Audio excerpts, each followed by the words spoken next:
Well, good morning, Mary Kelly. Lisa Ryan, you're the best. This is going to be so fun. How fun is this? It's the Monday after Halloween.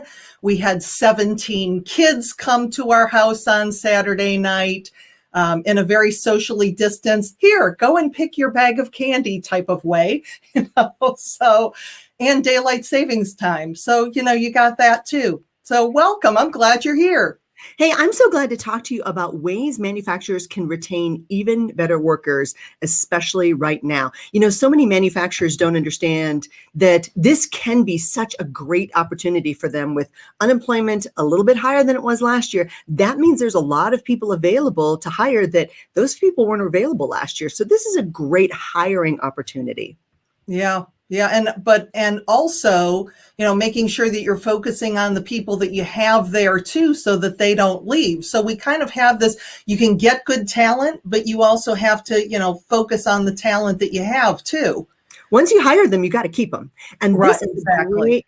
And this is a terrific opportunity again, because as you and I have talked about in the past, 71% of the millennial workforce say they will leave an organization if they don't get great personal and professional development at work. They want to see that there's a career path. They want to see that there's a place for them to go, and they want to be part of something higher than themselves, a really great purpose.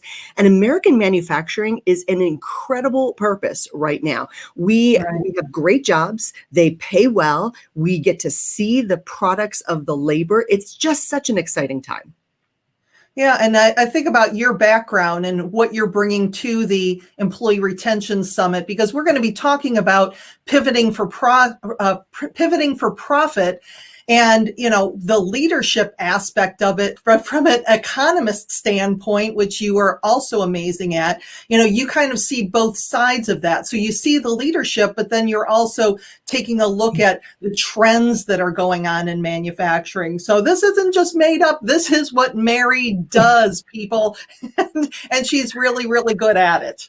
Well, you're kind to say that. My perspective is fairly unique because I am a card-carrying, crystal ball-toting economist. I get up every morning with coffee for about 3 hours and I look at economic data, which makes me the most exhaustive person in the room. Just people like, oh God, please stop. But I love the numbers and I love seeing where the numbers go and what they're going to predict. I look at demographic trends, I look at buying behaviors, I look at consumer issues, and manufacturing, of course, is a huge part of that. People can get updates on manufacturing jobs. A lot of people don't know this, at usdebtclock.org. There is a running tally all the time of manufacturing jobs, where we were in 2000 and where we are now. Very interesting. So some people get discouraged because they say we've got fewer jobs in manufacturing now than we did 20 years ago. Well, that's kind of a good thing because we have better jobs. The jobs we have now are so much better than the jobs we had even 20 years ago, and they pay better. And so there are more opportunities in manufacturing. And when we talk about sheer numbers, I kind of liken us to, say, a store that sells things for, say, $1. In Japan, they call it the 100 yen store. Here in the United States, it's more of a dollar store. But our manufacturing in the United States tends to focus on the higher end of products. So the question is, do we want to produce one $50,000 item or $500,000 $1 items? And we're more on the one $50,000 item. And that's why our jobs are more technologically advanced. We have more job skills training necessary.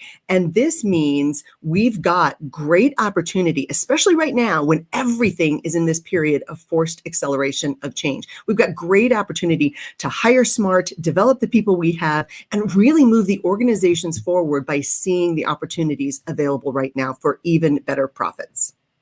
Yeah, and I think about, when I was in industrial sales 20 years ago, I'd walk into some of these plants and it was literally everything your mother ever warned you about. It was dirty, it was smoky, it was, just exactly what you'd think of with a plant.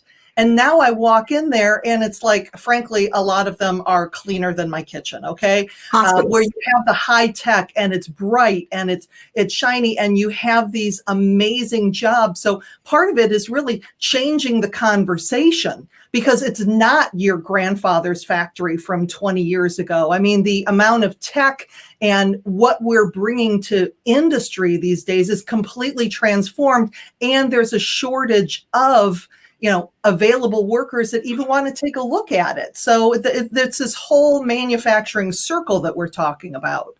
You make me laugh, Lisa, because I do remember when you could smoke in the workplace. I mean, people would sit at their desk with coffee and smoke, and they'd be in the plants and smoke around. And you think now there's chemicals in that plant. That's not a good idea. But it was just so normal. But same with bars. Things have evolved.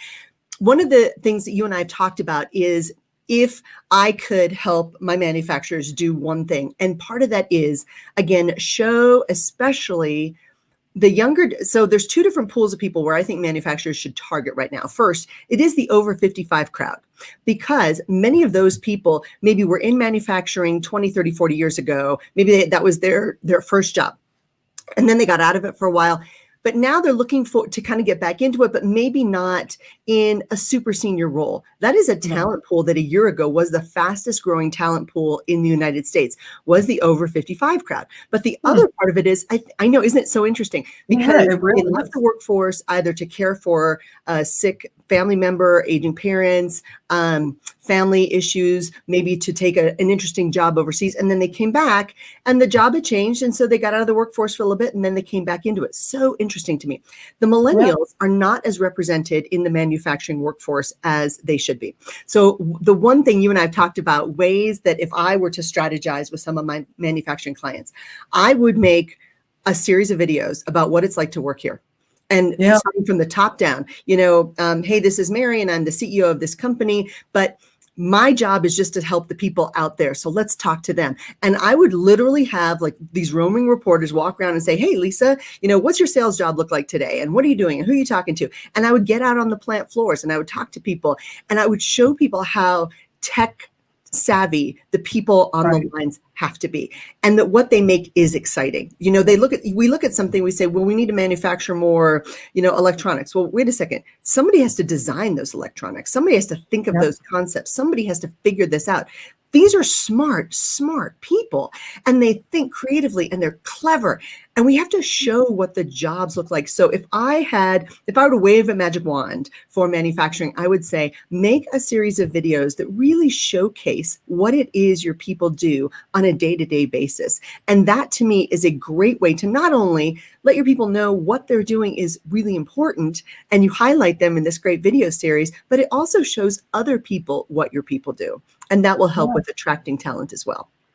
Well, and the super cool thing about that is that we all carry our video cameras around with us all day long. So it's not like back in the day when you were bringing in a whole production crew. You could literally, use it on your phone, do a video, kind of like you said, walk through the plant on the job, and then do one of those things where you just kind of speed it up. I've seen a lot of companies do that where they have that kind of sped up day in the life. Because the other thing that you're doing is now you're showing those people exactly what it is that they're getting into, and you're showing people who look like them.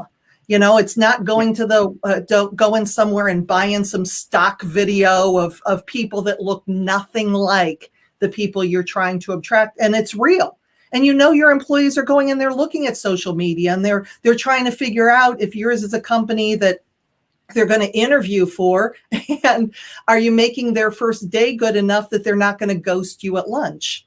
All these new things. And that happens. We know that happens. But Lisa, you're absolutely right. It doesn't have to be perfect. It doesn't have to be a Hollywood production. It just has to be genuine and authentic. I think you've nailed that. Right. Yeah. And that's the thing.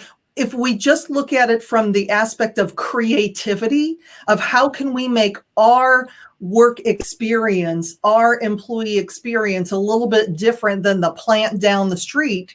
And maybe that's things of showing the real thing, just showing I had one of my clients that actually they would post a product of the day. They were making springs, and they had a little poster on the wall, and it was like, this is where that spring goes. So it's this immediate gratification of helping your employees to feel that they're contributing to something bigger than themselves. And it costs you no money to do that. It's just that creativity of thought And those are just some of the things that Mary talks about in our session, as well as so many of the other interviews that are coming up over the 3 days that we're together.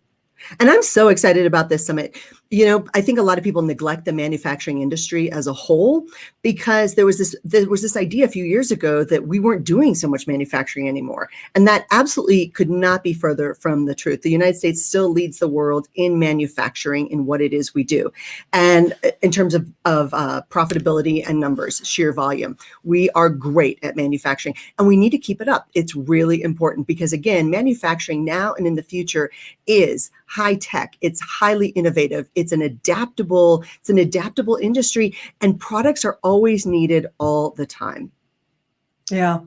So Mary is just one of 25 experts that you will be meeting over our 3 days together.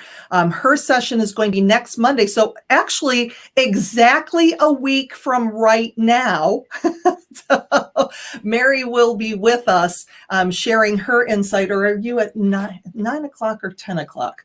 Anyway, a week from today, Mary will be sharing her insight on the summit. You can go, I'll be putting the links in, but this is a free event. And it truly is. You're going to get access to all the recorded sessions, and that, yes, they are pre-recorded because we didn't want to tempt the technology gods.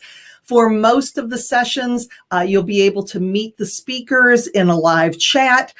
You'll also have opportunities to get their worksheets and additional resources. So this is not something that we're teasing you into, oh, we're just going to give you this much. You're going to get all 25 experts. And like I said, Mary's not only a great friend, she's a Hall of Fame speaker. I'm just honored that she is not only with me on the summit, but she is just sharing her brilliance with you. So look for the link, sign up today, and a week from today, we will see you at the summit. Mary, thanks again so much. It's such a pleasure to have you with me. I'm so looking forward to the summit, Lisa. You've done a great job putting it all together. Thanks.